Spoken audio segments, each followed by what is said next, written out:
নমস্কার পরীক্ষার্থীগণ, কুল প্রিপারেশনে তোমাদের সকলকে স্বাগত। এই ভিডিওটি যেসব পরীক্ষার সিলেবাস অনুযায়ী বানানো হয়েছে তা হলো ডব্লিউবিপিএসসি, রেলের আরআরবি এবং RRC, West Bengal police, IBPS, SBI, SSC 10+2, SSC CGL এবং আদার্স।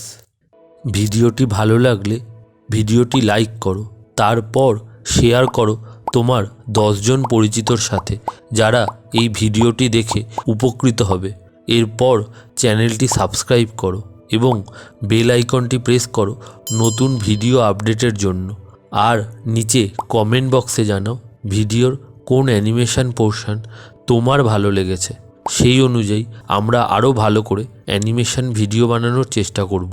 এরপর অন্যান্য ভিডিও দেখার জন্য চ্যানেলটিতে প্রবেশ করো, তারপর ভিডিও সেকশন থেকে তোমার পছন্দ মতো অন্যান্য ভিডিও দেখতে পারো।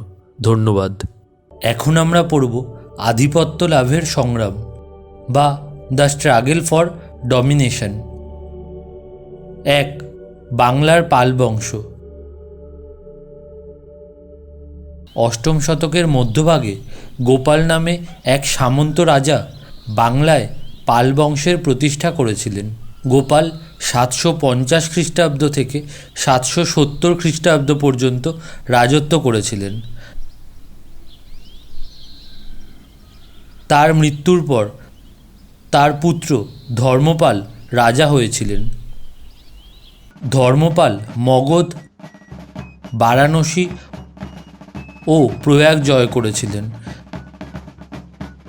ধর্মপাল মৃত্যুকাল পর্যন্ত উত্তর ভারতে পাল বংশের আধিপত্য বজায় রাখতে পেরেছিলেন। পিতার মতো ধর্মপালও বৌদ্ধ ধর্মাবলম্বী ছিলেন। তিনি বহু বৌদ্ধমঠ নির্মাণ করেছিলেন।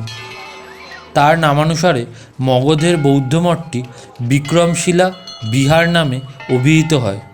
ধর্মপাল 770 খ্রিস্টাব্দ থেকে 810 খ্রিস্টাব্দ পর্যন্ত রাজত্ব করেছিলেন। ধর্মপালের পুত্র দেবপাল ছিলেন পাল বংশের সর্বশ্রেষ্ঠ রাজা। পিতার মতো তিনিও ছিলেন সাম্রাজ্যবাদী। তার প্রভুত্ব দক্ষিণে বিন্ধ্য পর্বত ও পশ্চিমে কাশ্মীরের সীমান্ত পর্যন্ত বিস্তৃত ছিল। দেবপালের সময় পাল সাম্রাজ্য গৌরবের চরম শিখরে উঠেছিল। দেবপাল 810 থেকে 850 খ্রিস্টাব্দ পর্যন্ত রাজত্ব করেছিলেন। পাল বংশের শেষ শক্তিশালী রাজা ছিলেন রামপাল। 1077 থেকে 1130 খ্রিস্টাব্দ। সিংহাসনে বসেই রামপাল সাময়িকভাবে পাল বংশের গৌরব পুনরুদ্ধার করেছিলেন। পাল যুগে শুরু হওয়া কৈবর্ত বিদ্রোহের হাত থেকে রামপাল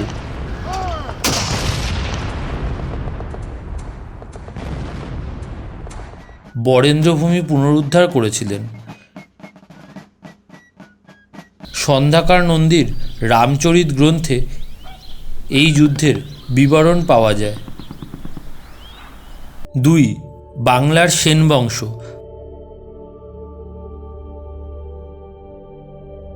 পাল বংশের পর বাংলায় সেন বংশের প্রতিষ্ঠা হয়েছিল। হেমন্ত সেন ছিলেন বাংলার সেন বংশের প্রতিষ্ঠাতা। হেমন্ত সেনের পুত্র বিজয় সেন ছিলেন সেন বংশের প্রথম স্বাধীন রাজা। বাংলার ইতিহাসে বিজয় সেনের শাসনকাল গৌরবময়। পাল সাম্রাজ্যের পর বাংলায় পুনরায় এক অখণ্ড রাষ্ট্রশক্তির প্রতিষ্ঠা বিজয় সেনের অসাধারণ ব্যক্তিত্ব ও কৃতিত্বের পরিচয়। তিনি 1098 খ্রিস্টাব্দ থেকে 1158 খ্রিস্টাব্দ পর্যন্ত রাজত্ব করেছিলেন।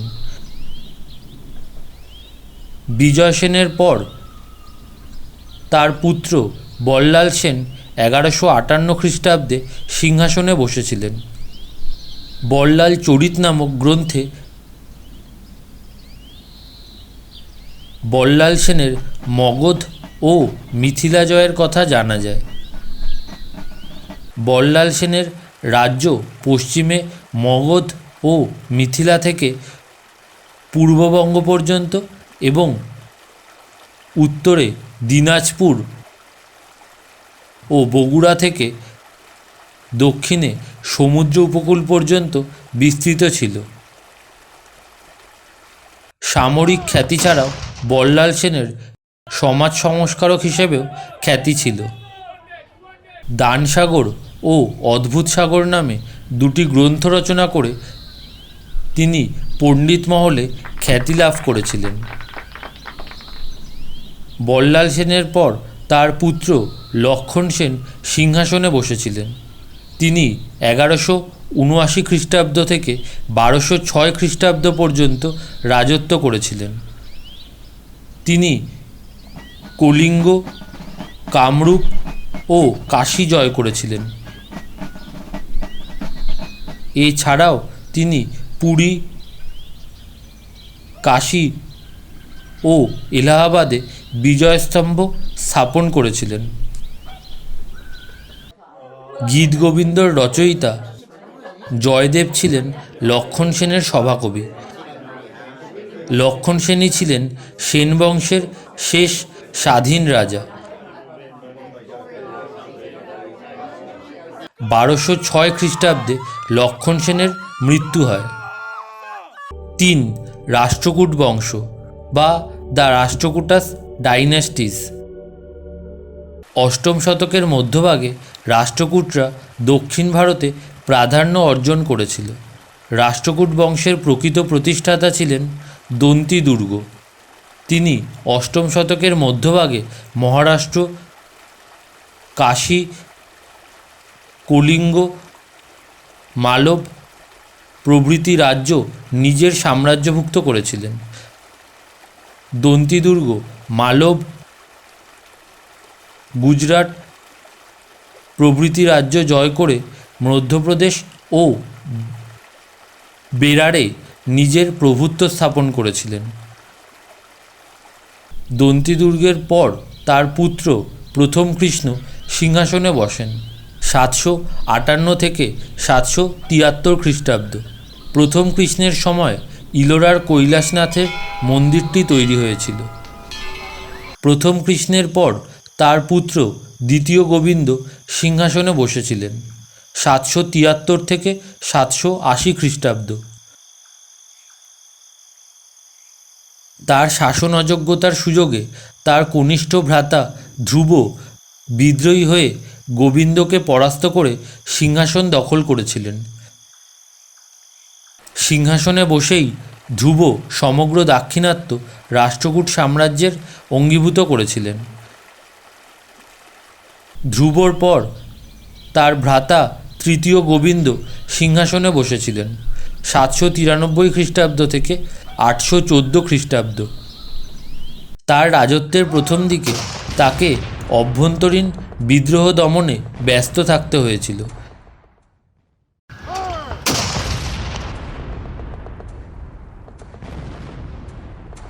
তৃতীয় গোবিন্দ কনৌজ, মালব, কোশল, কলিঙ্গ ও বেঙ্গি প্রভৃতি রাজ্যগুলো রাষ্ট্রকূট সাম্রাজ্যভুক্ত করেছিলেন।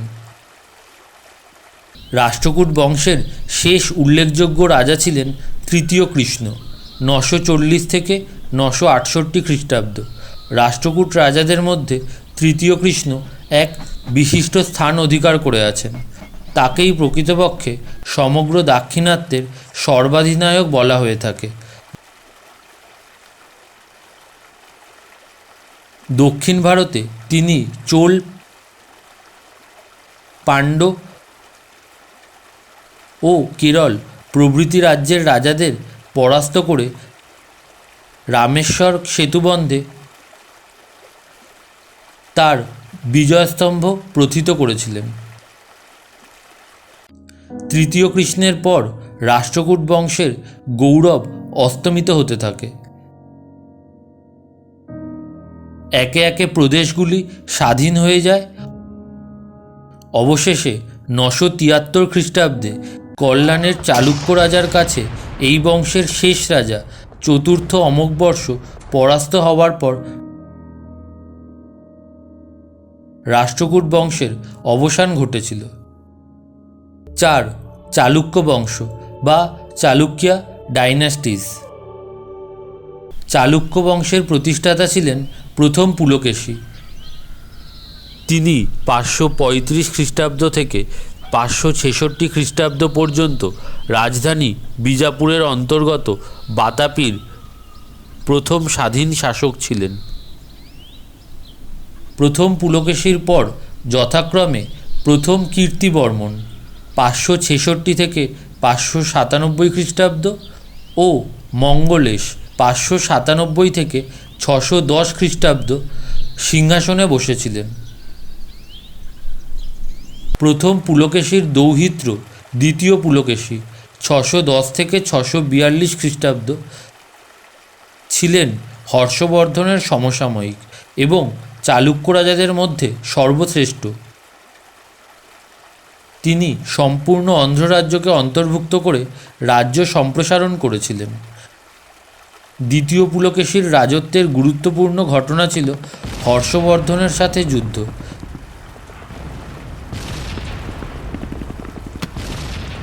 তিনি নর্মদা তীরে হর্ষবর্ধনকে পরাজিত করেছিলেন।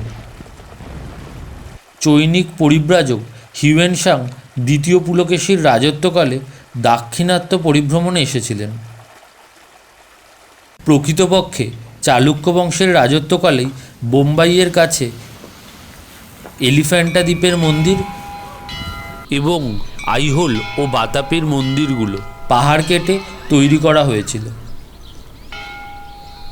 5. পল্লব বংশ বা পল্লবাস ডাইনাস্টিস। ষষ্ঠ শতকের মধ্যভাগ থেকে নবম শতক পর্যন্ত পল্লব বংশ দক্ষিণ ভারতের ইতিহাসে এক গুরুত্বপূর্ণ ভূমিকা গ্রহণ করেছিল। কৃষ্ণা নদীর দক্ষিণে কাঞ্চীনগরকে কেন্দ্র করে পল্লব বংশের প্রতিষ্ঠা হয়েছিল আনুমানিক 350 খ্রিস্টাব্দে। পল্লব বংশের প্রথম স্বাধীন রাজা ছিলেন শিব স্কন্দ বর্মন। ঐতিহাসিকদের মতে শিব স্কন্দ বর্মনই ছিলেন পল্লব বংশের প্রকৃত প্রতিষ্ঠাতা। পল্লব রাজাদের মধ্যে শিব স্কন্দ বর্মন ছিলেন সর্বশ্রেষ্ঠ। পল্লবদের পরবর্তী উল্লেখযোগ্য রাজা ছিলেন বিষ্ণুগুপ 350 থেকে 375 খ্রিস্টাব্দ। সিংহবর্মন নামে আরেক রাজার উল্লেখ পাওয়া গিয়েছিল। তিনি 436 খ্রিস্টাব্দে সিংহাসনে বসেছিলেন। সিংহবিষ্ণু কাবেরী নদী পর্যন্ত পল্লব রাজ্য বিস্তার করেছিলেন।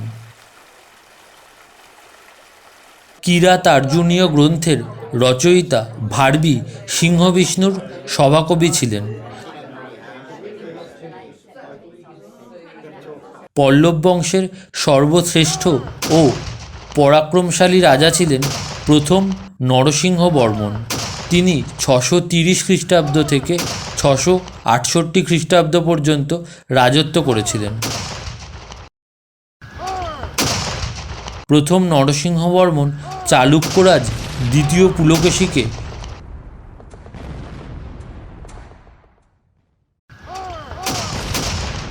পরপর 3 বার যুদ্ধে পরাস্ত করে রাজধানী বাতাপি দখল করেছিলেন।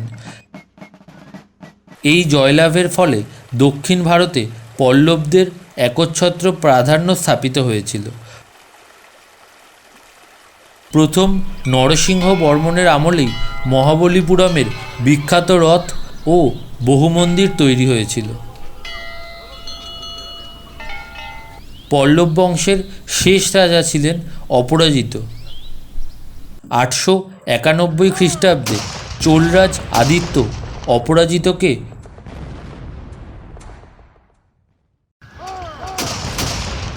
পরাজিত করেছিলেন। সেই সঙ্গে এই বংশের অবসান ঘটেছিল এবং দক্ষিণ ভারতে চোলদের প্রতিপত্তি স্থাপিত হয়েছিল। 6. চোল বংশ বা চোলা ডাইনাস্টিস। চোলরা ছিল দক্ষিণ ভারতের এক অতি প্রাচীন জাতি। বর্তমানকালের পেনার ও ভেলার নদীর মধ্যবর্তী অঞ্চলে তাঞ্জোর, ত্রিচিনাপল্লী ও পদুকোটাই প্রভৃতি অঞ্চল নিয়ে প্রাচীন চোল রাজ্যটি গঠিত ছিল। চোল বংশের প্রতিষ্ঠাতা ছিলেন সামন্ত রাজা বিজয়ালয়। চোল রাজবংশের অন্যতম শ্রেষ্ঠ রাজা ছিলেন প্রথম রাজরাজ 985 খ্রিস্টাব্দ থেকে 1013 খ্রিস্টাব্দ। তার শাসনকালে চোল রাজবংশ প্রবল হয়ে উঠেছিল। প্রথম রাজরাজের অন্যতম কৃতিত্ব হল চোল নৌশক্তির প্রতিষ্ঠা, যা ছিল চোলদের সামরিক শক্তির প্রধান অঙ্গ। প্রথম রাজরাজের পুত্র রাজেন্দ্র চোল ছিলেন চোল বংশের সর্বশ্রেষ্ঠ রাজা। তিনি 1014 থেকে 1044 খ্রিস্টাব্দ পর্যন্ত রাজত্ব করেছিলেন। তিনি গঙ্গৈকোণ্ড চোল ও উত্তম চোল নামেও পরিচিত ছিলেন।